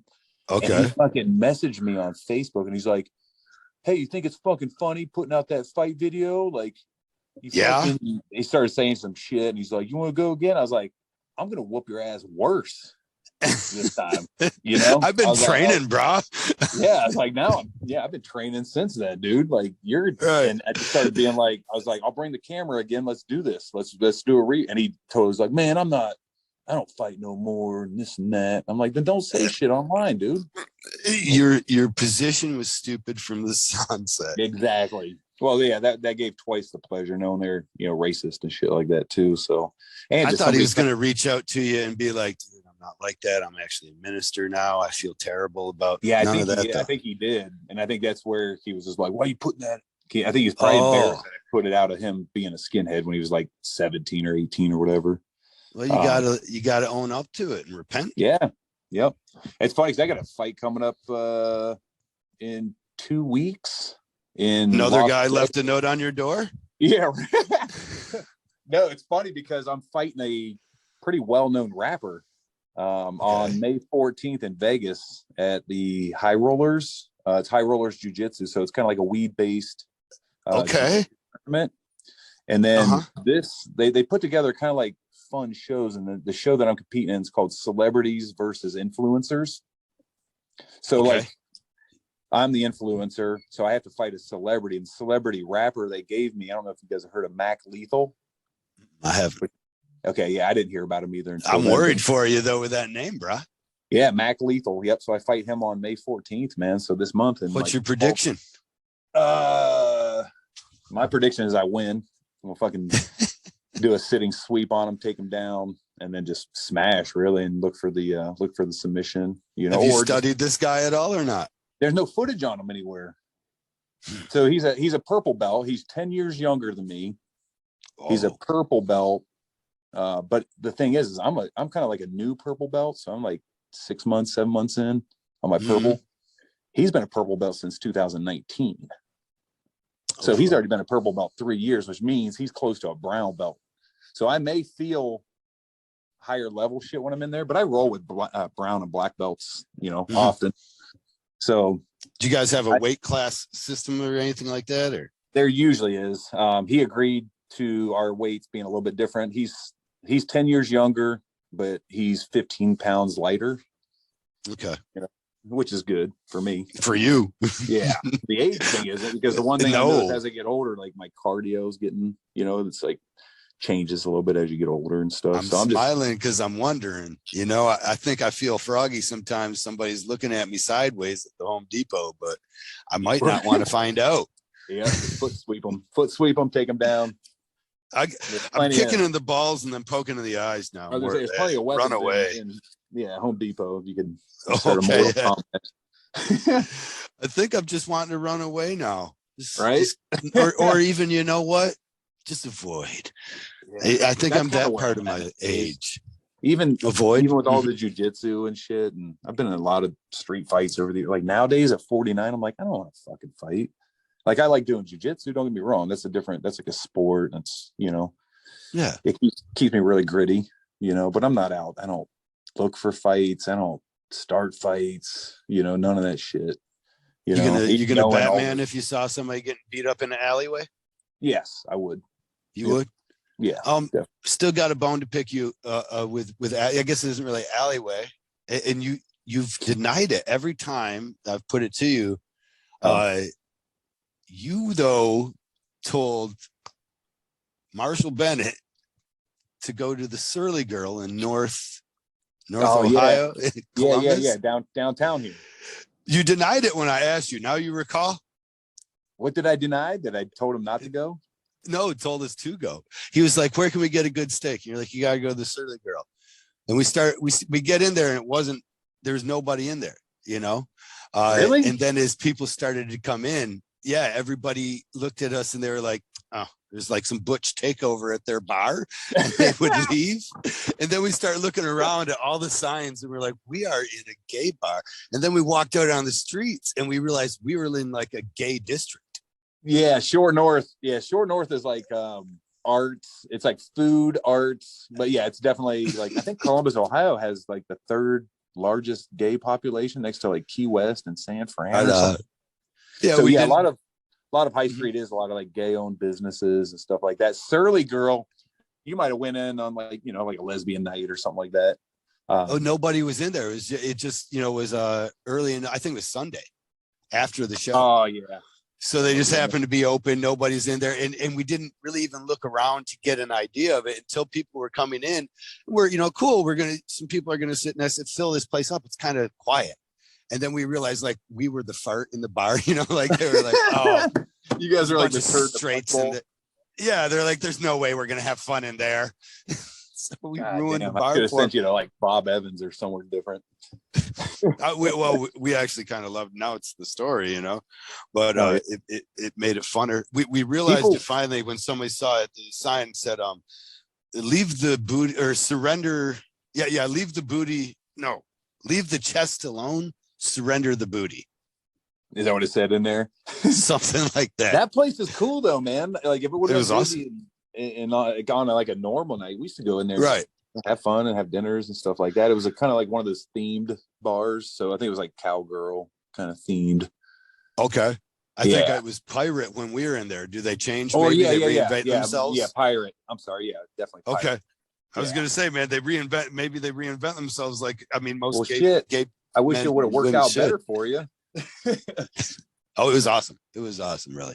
That was the worst part, is that we eventually realized that we were ruining other people's days. You know what I mean? If we walked into a gay bar, it could have been completely different. But they probably felt that we were going to be judgment of them.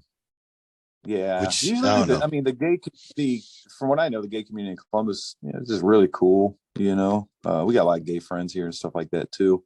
But one of the things that people like about Hell City is being able to go out to the Shore North, and find the restaurants and the little art galleries. Some shows, like I was talking about earlier, like I hate going to shows where there's like nothing around you, man, or you got to like drive back to your fucking hotel and then you're just at your hotel. Like Hell City here in Ohio, where like you walk out of the venue and you're like in the hustle bustle part of downtown. Nice. You got the hockey arena, you got, like you said, the Shore North, so there's like plenty of arts and food, and it's connected to Ohio State University, so it's a very busy part of town, which I think when people come from other cities, they're like, dude, this is fucking dope, because you don't have to stay at the show, you can go out and do shit, go shopping. Right, there's something to do. Yeah, and look at more art, because it's an arts district. I felt kind of bad. I had some people come from Chicago to get tattooed by me here in Flint, and then they started asking for recommendations, and there was nothing I could recommend. Like nothing. I'm sorry. Like food and shit. Well, for food, they really wanted to go and get some drinks, but they were like, "Is there any good gay bars?" Because there were a couple of girls, and they didn't want to end up getting hassled, all night long. Yeah. Yeah, they're like, "There's none that are in a safe enough part of the neighborhood I would send you to." And it was, but it's just a sad realization sometimes where you're staying at. Yeah. Oh yeah. But that's why I kind of have it right, like where we're doing it downtown, so everybody can like just live it up. Really, like when you arrive, it's bustle. So it's been a winning formula, for the last 20 years. We are at a point with Hell City where we're like, all right, how long are we gonna keep going? Really? Yeah. Oh yeah. That's where I'm at right now. I'm kind of like, I don't have contracts signed for any other years past this 20th anniversary. You don't know if you would want to do it again. Yeah, I don't know, man. It's been 3 years off. It's been 20 amazing years. You know, I have dates tentatively, like verbally kind of locked in with the Hyatt for 2 more years. But me, I'm kind of like, all right, what do? Do I make it just an Ohio show? You know, to make it's a lot of work. That's what people don't realize. Putting on a good convention takes a lot of work. So I'm kind of at the crossroads now, man. I'm 49. Does it help the advertisement for your supply company though? Yeah, it does. It promotes things in different beneficial ways for sure. And it's going to be a hard toss for me to be like, stop doing something I'm passionate about, you know? But we're also at a different age and era, you know, especially after the pandemic and stuff. And once the pandemic hit, once the pandemic hit, man, I had a little downtime, and then I fucking enjoyed it. And it kind of made me be like, huh, you know, like, because the show's a ton of work. So I'm like, how do you maintain so much work over, you know, 20 more years? You know, so we're at a crossroads. We're like, we keep the show going. I think a lot of people would love for us to keep the show going. It's so monumental. Right. So, you know, we're looking at it, you know, keeping it going definitely, or partnering, or selling, or just closing the books, you know. Wow. And so I've never known an era. Yeah, I've never known where the finish line is either. All these years, I'm like, where's the finish line? When do we stop? Why would you stop? You know, things like that. But to be honest with you, since the pandemic hit, man, you know, I've got a granddaughter now, my shops, you know, the supplies are going good. I'm tattooing again personally.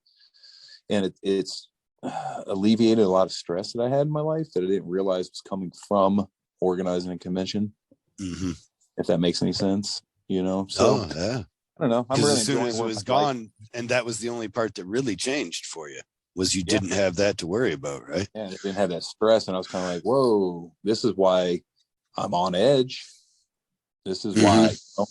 So I don't know, man. I'm at this weird like mental part with it. You know, I love putting on the show, but I also love not being stressed out or overworked.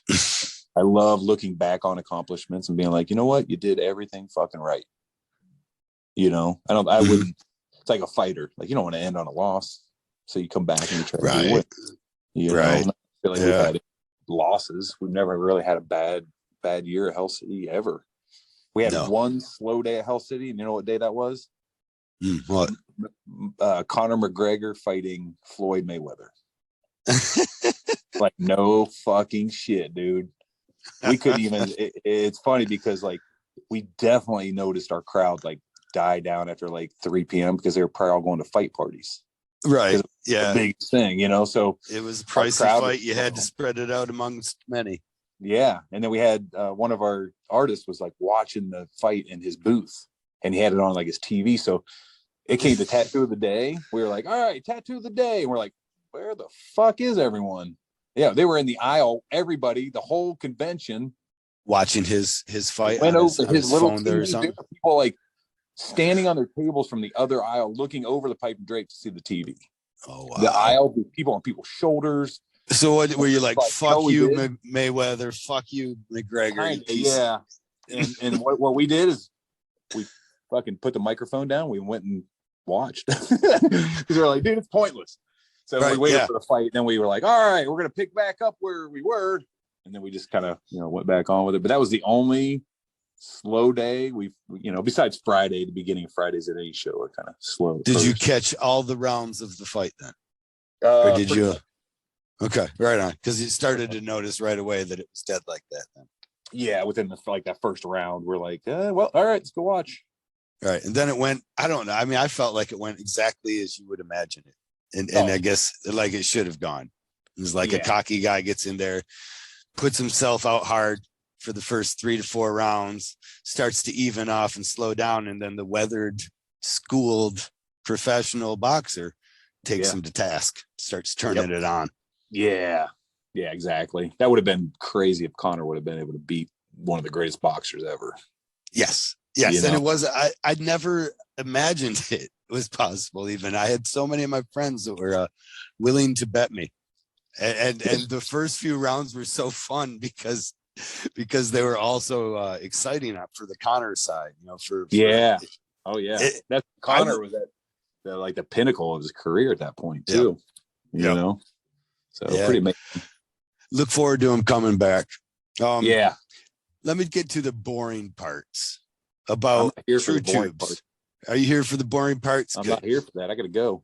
Oh, you got to go? Shit. No. Well, maybe it's exciting for you. For me, True Tubes were exciting because when we all switched to these plastic tubes and we saw the benefit, certainly of not cross-contaminating and these kinds of things, then there was a real drawback to them, though, in that your machines did not respond the same way.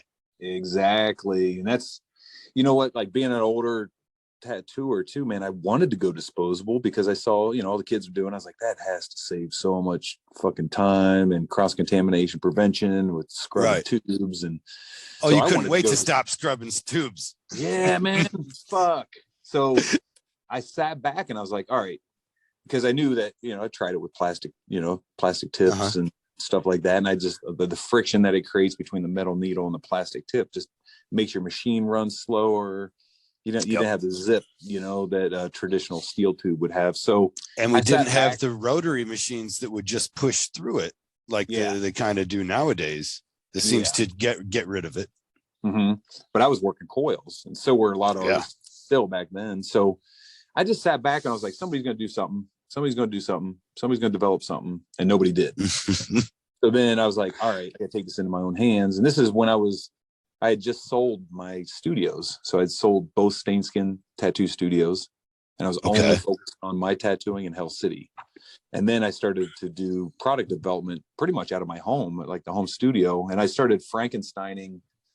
Like I would take like a plastic tube, cut the tip off, you know, rip out a steel tip out of another tube, heat it, then heat sink it into the tube. Okay. And then go run it. I was doing noise checks. I was doing speed tests on the machines. And I was like, even after I made like my first kind of Frankenstein one, I was like, holy shit, this thing runs just like a steel tube, like the quick speed of machine. So I just kept, you know, digging in there, and I started actually developing them with my manufacturer, and they took off, dude. I had so many artists message me. I even had hate messages like, I fucking hate you, man. I wish I would have thought of this. I can't believe, you know, like, I'm like, it's not that fucking hard. You just got to do it. It's more about doing. You probably did think of it, you fucking lazy bastard. Right. So it really did. To me, I had so many artists being like, this is fucking genius, dude. This is great. Yeah. And then artists that were like, I can't work with anything else, you know, disposable except for your tubes. So those went really good. Were they a metal insert, or was it electrolyzed plastic? I was no, it was an a metal electrolyzed plastic. Yeah, so it was an ABS plastic tube, and then the steel tip was actually like a actual steel milled solid tip, but didn't have the whole barrel. It was just the tip, because the friction part of the machine and all the action is where the needle hits the tip of the tube. Because we always, with traditional needle bars, we put that curve on them, so they kind of just make that contact at the tip of the tube. So and when we started to use plastic ones, we had to put less and less bend on it. Yeah, dude, exactly. Less friction. Yep, less friction. So, you know, just once that came out, it took off, man. And Kingpin sells them, and Icon, and all these other companies started carrying them. We had some companies. That then start you on more of the supply route too, because you kind of, I mean, now that you're already manufacturing these things. Here's what it was, is I started out developing products because they were products that I personally wanted to work with, that I thought other artists could benefit from, you know? So that's mainly why I started doing it. We've had companies rip off definitely companies ripping off a lot of our products without being like, hey, let's carry Durbs. The problem within like the supply side of tattooing is like, so I came out with True Tubes, right? The next product I came out with were True Grips, the memory foam grip covers. So I came out with a second invention where people were like, what the fuck, you know? And that second invention would go over top of the True Tubes and create an extra wide grip and a very cushiony kind of pillow feel when you're tattooing, to absorb damaging vibrations and shit like that. So damaging, you're a salesman, it sounds. Yeah, I know. You like that? Yeah. So we came out with True Grips, you know, and then people were like, whoa. And at that point, bro, like my idea was like, cool, from a tattoo artist perspective, I just want to be an inventor, and I just want to invent products, and then I want to distribute them and have other companies carry those products. Not trying to bite anybody. I came into the product game not biting anybody's ideas, coming up with new, refreshing, never like I can 100% say I'm the guy responsible for memory foam grip covers in the tattoo industry. 100%. And possibly for the way I use not everybody, well, Halo actually Geikus taught me it, but your rinse cup. Yeah, man. Idea. First dual use product. Yeah. So it's, you're right. And that's a big, you open up that rinse cup and, or you open up your True Tube and it's square bottom, the packaging it comes in. Exactly. So I can put that down for a rinse cup. Yeah. So it's a dual use product, which nobody was doing either before that. There's companies ripping us off now. Like, I think Tat Soul's ripping us off doing that shit, Painful Pleasures and all this other crap. Not to name any names, but these names. Not to name any names. You fuckers know you're fighting my shit, Franco. There's no licensing on that then, or because you can't really patent memory. Like I went for a patent on it, but because it did not change the specific function of the tattoo machine, it is not patentable. Right. So therefore it comes down to, and I'm going to get to this, it comes down to the ethics and morals of other supply companies and other artists that like your product. They want it for their company as well, but hey, let's not support the guy that invented it. Well, what would you rather? Would you rather they do kick in some kind of fee to you? Yeah, I'd rather them carry true grips, not fucking phantom memory foam grips from fucking Bishop, who stole 2 of my fucking grip covers. So here's how it all started, man. I wanted to be an inventor, and I wanted to supply companies with my inventive products. Okay, I never wanted to be a full-blown supply company. That wasn't my intention. My intention was to develop new products. R&D. Yeah, R&D type fun stuff. Hoping and not knowing how many snakes in the grass there are with supply companies waiting to rip off your products or not support you and then develop exactly what you developed. So when I got into supplies, I didn't want to be a supply company. I wanted to be my own guy, my own thing. But because these other companies over the years have the easiest way is going to be to copy somebody else's research and development, basically just to reverse engineer the product they already come up with. Yep. Right. And the way I look at it is like, oh, you don't want to support me, but you want to be me. You want to be me by having the same products, but you don't want to support me. Guess what? Now I want to be you, and I want to be a full-blown. So see what you fuckers did? You fucking made me become a full supply company that's booming now. We're doing great, and we're still developing. Is this just like your tattooing career, though? Yeah. I mean, thinking about it, kind of. I mean, you're starting out of the house, you get kicked out of the house for it, and you're like, you know what? Watch me be this a success. I just couldn't believe, from an artist perspective, how tight the industry is and how much respect there is as far as the artist. And then you get into products, and you realize there's not a whole lot of respect there. Not like a client to a tattoo artist or, the relationship with client to artist. It's more about, and this isn't with me, I'm not all about the fucking money and all this. I'd rather bring cool shit in and leave it behind when I'm gone. But that's how I turned into True Tattoo Supplies. I'm like, you fuckers want to be me? Now I'm going to be you. Well, it's become quite a success. Yes. That is not a question on whether you're going to keep that going. Am I wrong? Yeah. You're keeping that going. It's been 17 years, I think now. True Tattoo Supply has been around 16 or 17 years. 17 years that they've been ripping off your products long enough to get into their fucking pond and start swimming around. But at this point, I'm just kind of like, I'm numb to it. I'm just like, it doesn't surprise me, and it's just one of those things you just got to keep pushing. That's why I keep, developing new products. Actually, I'm getting ready. I'll say this right here for the got another drop. Yeah, in about a month and a half, I'm getting ready to release a whole new product that has not been seen in tattooing. It's very simple design, it's almost redesigning an old instrument that isn't disposable, that we're making into a disposable product. But that should be released. You'll see it when it comes out. Can't talk about it beyond that? Not right now. Not until I release it. Because I would start asking questions. You got me excited. I love little innovations in my tattoo career.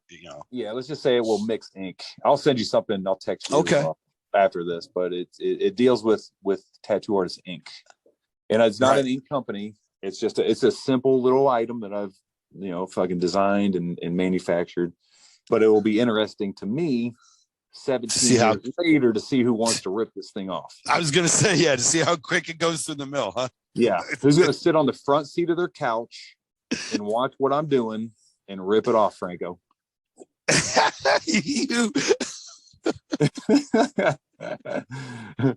But it's interesting, man. Oh man. Not to drop any names. Not to drop any names. Well, I'm excited to have this little rivalry on my podcast, to be honest, because the name you're mentioning, I'm not going to say the rest of it, but is a big and an icon in the industry as well. And so I imagine that's where I imagine that you feel the biggest slight comes from. If you're a supply company, support people that invent the fucking products. Don't go out and want what they have out of your fucking jealousy because you didn't invent it. Support the people that invent these fucking products. Support tattooing. You know, support kind of like the originators of shit. You know, you can help build onto it, but don't go ripping off because you want what they have. Support people, man. Like, I don't know. Well, let me see if I can test you on the same level. All right. Mark Lescarborough owns Needle Jig Tattoo Company. Yeah, Mark. Made round needles. Everybody rips them off. What are they? Brown? No, round. He was the first one to make round mags. Like curved mags? See, now don't start an argument with me. There we go. When every time I open up a package of curved mags as I order them, I noticed that they all say RM. Now, doesn't that stand for rounded mag? Yeah. Yep. It does. See, now then everybody stole his design on the rounded mag and even shows lineage to the rounded mag by describing it as rounded. But when we order them, they don't show him any respect and they instead say curved. Damn.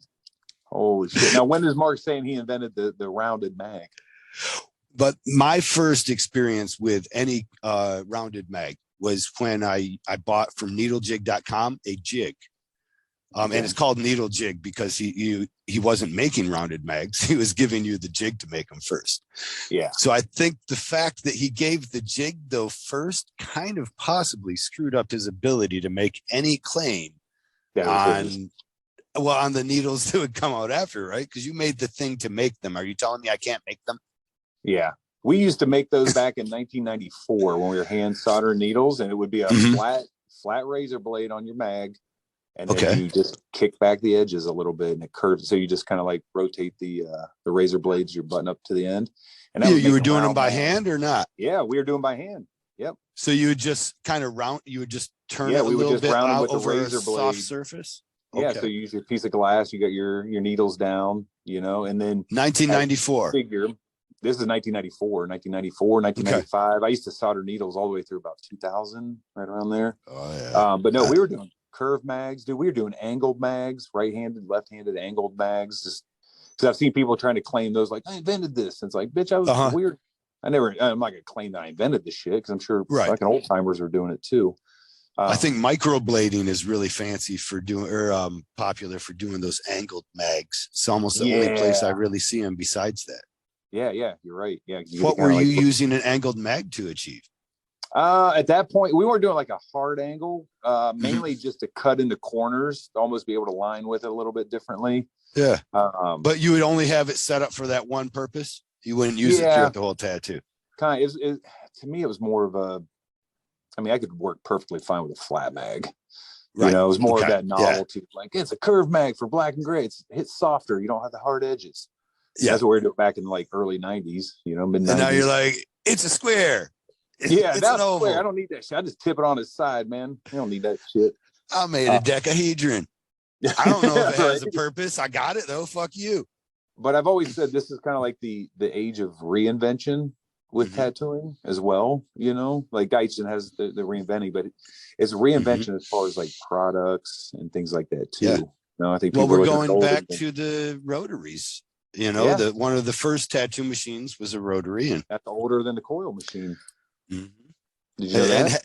Yes, I did. I've actually looked at a lot of these patents. Back when the pneumatic tattoo machine came out, I studied patents for a while. I thought I was going to reinvent the tattoo machine myself. But, they're pretty good. You know, they're pretty good. Yeah. And Oh yeah. actually, when it came to the rotaries, eventually it was just so many were being offered, and so there was nothing I could really add to that conversation. Yeah. That's the thing is like rotaries tried to make a impact in tattooing, like 20, 30 years ago, and everybody kind of laughed at them. Was like, fuck no. Just like some of the styles of tattooing you see nowadays being done, like line work with stippling, like early 90s, we would have been like, you gonna finish that thing? Right. You gonna fucking finish it? But nowadays, it's and respectively, it's its own style. It's appreciated, and it's have you seen well. the kingpin needle that is three liners spaced with a 3-liner in between? I did see that. I just saw that not too long ago. Just for stippling, right? Straight up, yeah, straight up for stippling. Yep, which is crazy. You know what it reminded me of? Did you do this? But were you you're my age. You had to write. I know sometime you had to write, I will not chew gum and I will not talk in class. I will not do something. Yeah. Right? Yeah. And then you'd take like 4 pencils and you'd tape them together on an angle. Yeah. Yeah. So you just had to do it. You did it 100 times. You really had to do it 25. Very, very technical times. It was so much harder to do it that way, really. But that's part of like we never saw that shit before either. So like for Kingpin releasing that's like a reinvention. It's like a whole new invention on stuff, which I like. I like the fact that I like new products. I like new ideas, especially when they're functionable or they apply to something, You think tattoos are, what are they ending up at? Like if you had to see 25 years, I don't want you to ruin any of your products, obviously, but where do we end up? Are we tattooing with the mind power or some telekinesis, Kyle? I honestly, I don't know how. I mean, you can never replace the artist. You hear people like, "Man, get machines that stick your arm in," and this and no, you cannot replace tattoo artist. I can't wait but they're going. I'm not. I know we can't, but they're gonna, and they're gonna end up with the worst, most fucked up pieces ever. True. I think that where tattooing's headed, like we spoke about, it's definitely going to continue to grow. We're in its renaissance right now with tattooing. We're in a modern day renaissance with tattooing, in my opinion. But I think the education will keep getting better. I think the art, like the kids coming out of art schools, like the imagery's, going to keep getting refined and better. I don't think the actual process, I don't think they're going to reinvent like another machine that'll tattoo better than the coil or the rotary, because that's just the motion that you have to, fucking put the ink into the skin. Like the poking and stuff like that. I think that tattooing is definitely more recognized as a business, as an art form, as a career. You might actually see it in college. We see tattoo schools now, but it could eventually become just, college course. Yeah, or like something you can technical. Because think about, you go to college to get a career, right? Yeah. to make money. Like this is what we have. Art Institute of Pittsburgh. I was literally so close to go to the Art Institute of Pittsburgh until I started tattooing and making money. And I was like, oh shit, I don't got to go in debt to learn. Yeah. So, at that point I was like, I abandoned the college dream because I was like, I got a career now. I've got a job. And that's what I would have went to college to spend $80,000 in student loans to learn. That's probably the part that would keep it from going into college, is that you can do it so much cheaper in other venues. And sometimes people would balk at me about my price for an apprenticeship.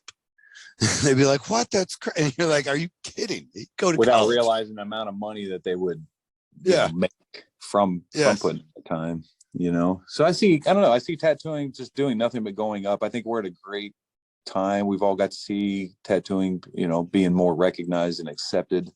I don't get the dirty looks I used to always get on the streets being heavily tattooed. But you miss them. I do. How do you? Well, yeah, where's you do, I know, because everything in your life that seems to be driven was from almost angst from lack of acceptance. Yeah. Yep, exactly. Yeah, you just said it exactly, and that's why. The angsty part is why I've always felt like a mission to represent. Well, here, this is how I can keep Hell City going on. Then I need to put on a really crappy tattoo convention somewhere. Just go to Tampa, baby. That's all you got to do. Or I need to tell you somehow you can't. If the city comes in next year and they tell you, we know you've been doing this for over 20 years now, and you've had quite a success, but we've decided to stop it. Then you're going to be like, fuck you, buddy. Here we go. Another 20 years. Speaking of, I really, let me talk a bit more about this, because I am giddy with excitement at the prospect that one day they are going to make a machine that you can stick your arm in and you can design your own tattoo. And I just can't wait. It's not going to happen. Cover up says it is. No, it is going to happen. And people are going to think to sell it. Just think about it. I almost want to sell them. It's one of like, this machine allows you to be the artist. Yeah, you no longer need this dumbass motherfucker to try and tell you, hey, you can't put that much stuff in there with the Stanley Cup. But all you're going to be able to do with that, you're going to be like, all right, upload your favorite Pinterest fucking design, and this machine will do it. Oh yeah, it's going to be a collage of the biggest crap. Like one of the best things that we have to do as an artist, I believe. You got your choice of an infinity sign, a bird, a silhouette of some trees. I think they're going to give you everything that is on Google will be possible. And yeah, right. Exactly. Technically, they're going to be able to do it, but it's just that they get, when a plumber starts doing tattoos, he's good at plumbing. He learned how to be a plumber. When he decides to be a tattoo artist, he usually thinks he knows. It's the Dunning-Kruger effect. We will watch the Dunning-Kruger effect explode on people's skins all across America. Oh my God. And laser removal services and cover-ups will be in high demand. Yeah, they'll be booming at that point. Oh yeah. Now this for I have heard, I don't know, and maybe research and development, you would know more about it, or this would give you a direction to go.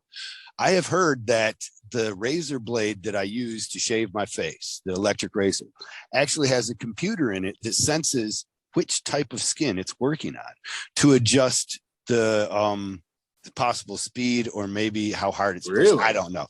I have heard this, but people say a lot of shit when they try and sell you something. I ain't never into it. Exactly. However, if that is possible, then that same computerized technology being applied to a tattoo machine that could sense when I'm going over a bone or going into a ditch trampoline area.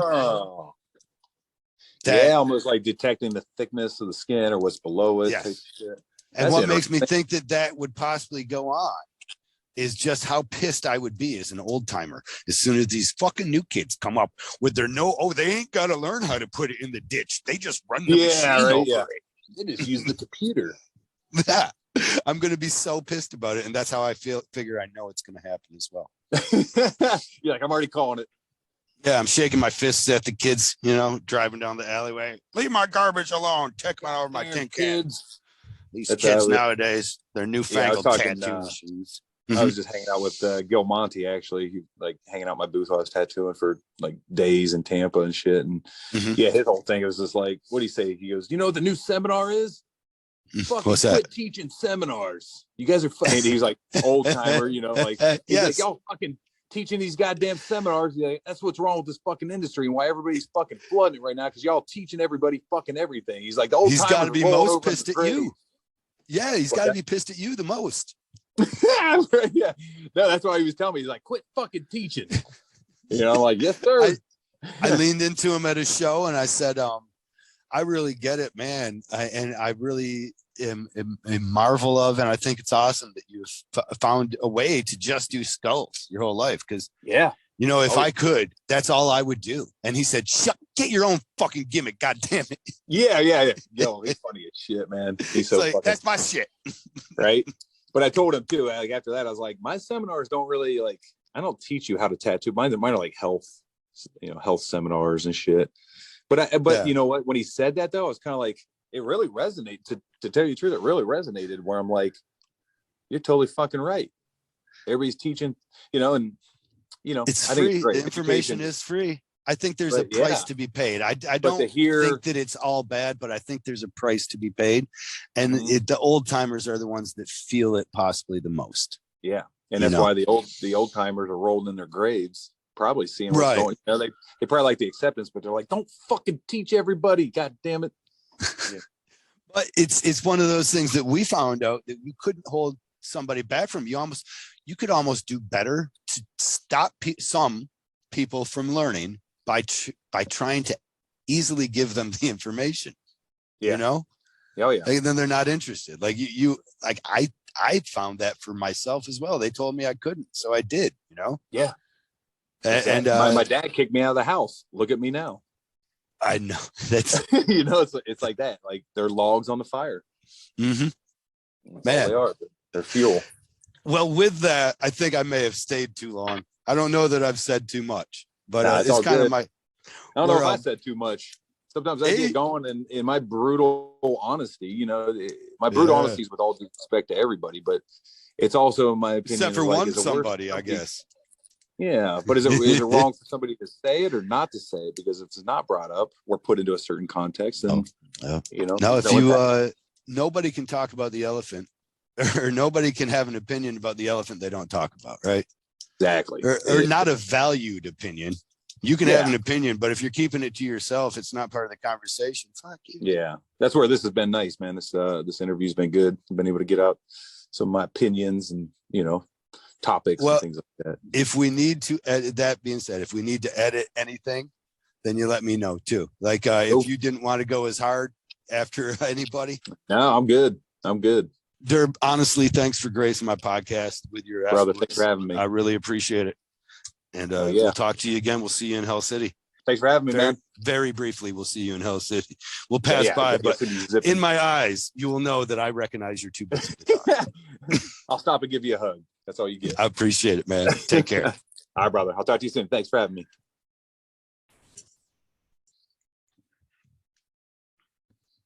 Man, I was really excited to talk with Durb Morrison. He's been pushing tattooing right to it. I mean, to the brain. He's one of the founders of this new renaissance that he's talking about. And I've been there through its inception, through the beginning. I shouldn't say inception.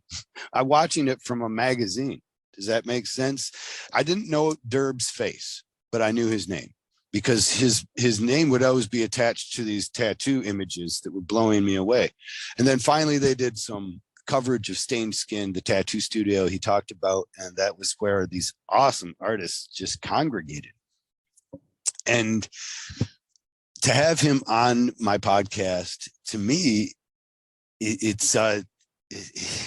I want you to know what it means to me. It means a lot to me. It's if you ever seen Sally Fields get her Oscar, this is my Oscar, my Sally Fields Oscar moment. Like, you like me, you really like me. And maybe I'm stupid, right? It could all be fake, but it's not. No, it's not. I love the acceptance that I've found inside of this tattooing world, and from people that I respect so much, and Durb being one of those for sure. If you're not familiar with him, please do follow him. If you like sexy man ass, follow his Instagram. If you like sexy woman ass, follow his Instagram, because there is plenty of that on there. Or if you just like tattoos, there's actually more of that on there. It's great stuff. I really enjoy, like, even if we don't see Hell City, I will be disappointed, but I'll be more disappointed if I don't get to follow his Instagram and see what he's up to any day, because it's a lot of fun. Anyways, I'm signing off. You kids, thanks for listening. Again, put your comments in there. You know what? I didn't ask Durb if he needed to plug anything. I didn't even ask him his Instagram handle. All right. Well, you know the routine. We're going to have as many links as we possibly can. So click on them, and also comment. Thank you for your comments. I really think I might have a day I just read comments. I mean, maybe more questions than comments, because sometimes these comments are just niceties. But I really also like your constructive criticisms as well. So thank you. All right. Later.